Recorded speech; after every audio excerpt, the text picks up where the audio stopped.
저는 북한의 이쪽 대적 관계, 이번에 그 북한이 선언한 이 대적 관계 요 내용에 대해서만 좀 말씀을 드리겠습니다. 사실 저는 문재인 정부 전반기만 해도 저도 북한 대북 정책 화해 협력에 어느 정도 좀 기대를 걸었었습니다. 그러나 이번에 저는 북한의 김여정의 행태, 또 대적 관계의 복원 이런 걸 보면서 역시 북한하고는 좀 같이 갈 수 없다 이런 확신을 가지게 됐습니다. 그래서 제 생각이고 이것은 다 각자 세상 만물은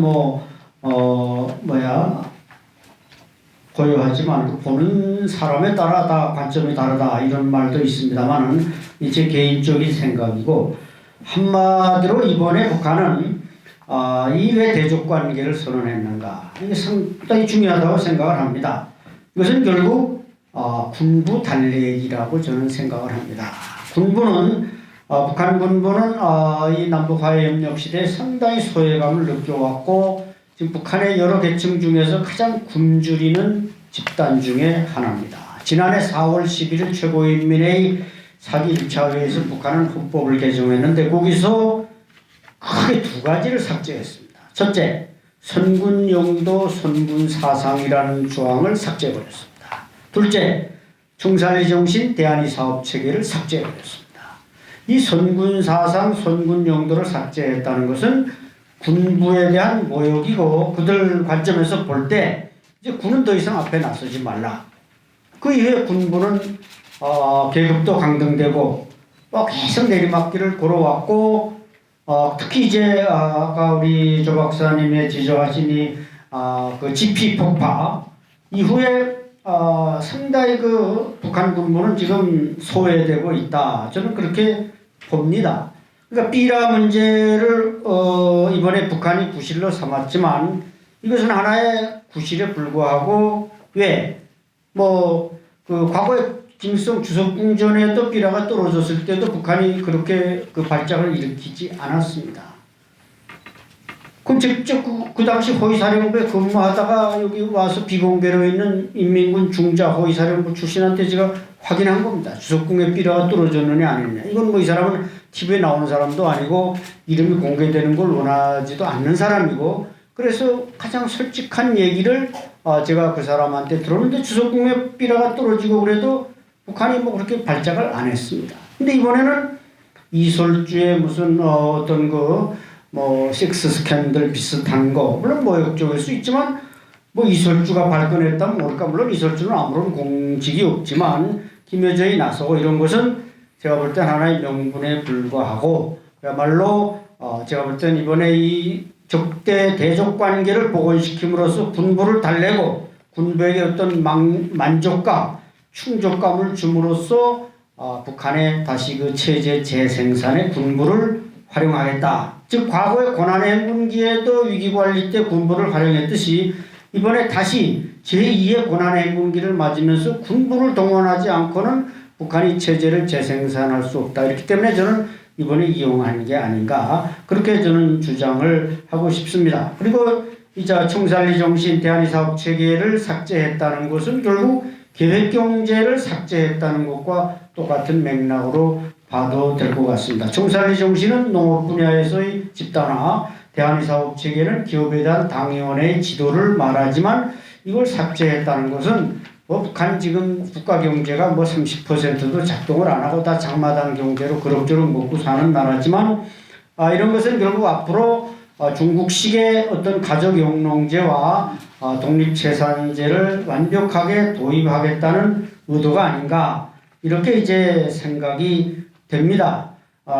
그리고 이제 이번에 이제 북한이 노렸던 것이 개성공단의 한계연대, 금강산 지구의 한계연대, 아까 말씀드린 그 GP 10개 이제 다시 병력을 재투입하는 걸 준비했다가 지금 보류한 상태인데, 여러분이 다 훌륭하신 장군들이시기 때문에 잘 알겠지만 이 개성공단의 한계연대가 들어온다 그러면 이제 육사단이 다시 진입해야 되고, 물론 DMZ 안에까지 들어온 건 아닙니다만 또 금강산도 마찬가지입니다. 또 GP 10개만 복원하려도 GP 10개 한 개 보통 35명의 근무 요원이 볼 때 거의 400명, 이 민경 한 3개, 4개 중대를 다시 또 복원해야 되는 겁니다. 이 민경이라는 것은 특별 대우를 해줘야 되고 그 집회는 고압선을 끌어들여야 되고 왜냐하면 이 전기장애물도 하고 그게 뭐 집회는 북한이 이제 특별 대우라 그래서 난방 뭐 물기로 먹는 삭도 이거 다 전기를 공급해야 되니까 북한에서는 이게 비용 출혈이 대단히 심한 게 집회입니다. 그러다 보니까 이런 걸 북한이 이번에 과연 할 각오가 돼 있었느냐, 경제적인 보장도 없는 군사행동이 과연 가능한 얘기냐 이렇게 볼 때 이것은 하나의 허풍으로 끝났고 김여정이 결국 뭐 이런 주장도 있지 않습니까? 무슨 강철 리더십 이런 말이 있는데 즉 후계자가 되니까 내가 뭔가 한번 본때를 보여줘서 나의 리더십을 과시한다. 즉 뭐 83년 버마 아웅산 사건을 이제 그 예로 드는 분들이 있는데 그때 김정일이가 정찰국 특수부대를 보내서 전두환 대통령을 살해하겠다. 그래서 버마에서 테러를 했지만 실패를 했습니다. 결국 나는 그게 강철 리더십이라는 견지에서 본다면 김여정도 이번에 뭐 후계자설까지 나오고 그 백두산에 뭐 올라가서 이렇게 작년 10월, 12월 이렇게 백마를 타고 좀 과실했지만 제가 볼 때는 후계자라는 용어는 아직도 어울리는 것 같지 않고 적어도 대리인이라는 말은 써도 되지 않을까 저는 그렇게 생각합니다. 왜 대리인이라는 말을 썼느냐 하면은 김정은이 이제 2가지 견지에서 건강 문제 하나, 그 다음에 이제 그 솔레이만인가요? 그 중동에서 이제 그 드론에 의한 암살 이걸 보면서 북한이 한 사람보다는 복수의 뭐 그것은 지도 체계라고까지 아직 그 제도적으로 확산시킬 이런 상황은 아닙니다만은 갑자기 김정은이 잘못됐을 때 누군가 대리인이 있어야 된다. 그 사람은 당연히 김여정이어야 된다. 이런 견지에서 이번에 한번 본때를 보여주고 그래서 지난 5월 24일 노동당 중앙군사위원회에서는 군인 중에 박종천 총참모장에게 차수 계급을 부여했습니다. 지금 북한 잘 아시겠지만 현역 군인한테 차수는 이용호라든지 무슨 그 다음에 이제 황병서라든지 최영호라든지 총정치국장들은 차수를 주고 당중앙군사 상무위원회 위원으로 배치했지만 김정각 때부터 빼고 차수는 빼고 상무위원회도 군인이 지금 한 명도 들어가 있지 못합니다.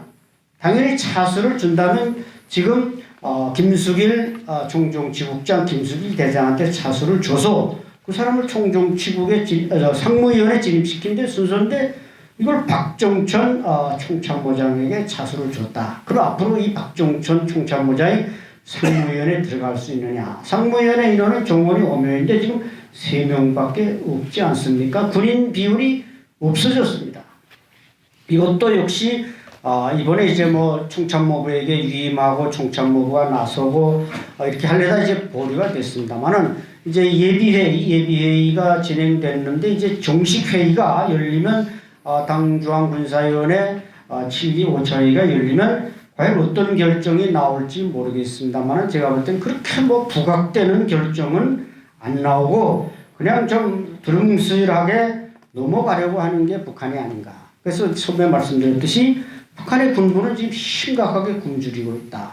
오늘 아침에도 제가 단동 쪽에 우리 이제 저는 유튜브를 하고 있는데 좀 휴민트를 이용합니다만은 단동항 옆에 이제 강동항이라고 있는데 거기에 약 40만 톤의 식량이 적재되어 있다. 이런 얘기를 들었습니다. 이것은 북한이 지금 1월 30일에 중국과 문을 닫은 이후에 4.15 태양절에 잠깐 열었다가 계속 닫아놓고 있는데 아마 문을 열을 것 같고 지금 뭐 압록강 여러분 단동에 가보시면 그 단동 도착하기 전에 신압록강 대교가 있는데 그동안 이제 북한의 그 저반로를 개설 안 했다가 지금 저반로도 다 완성했고 그 주변에 도로 포장 싹 했고 황금평에 지금 많은 중장비가 들어와 있습니다. 이런 걸 보면은 뭐 어제 외교 전문가들이 말씀하시겠지만 북한이 제가 볼 땐 미국과의 계산은 적고 중국 쪽으로 의존하는 쪽으로 간다. 이것은 결국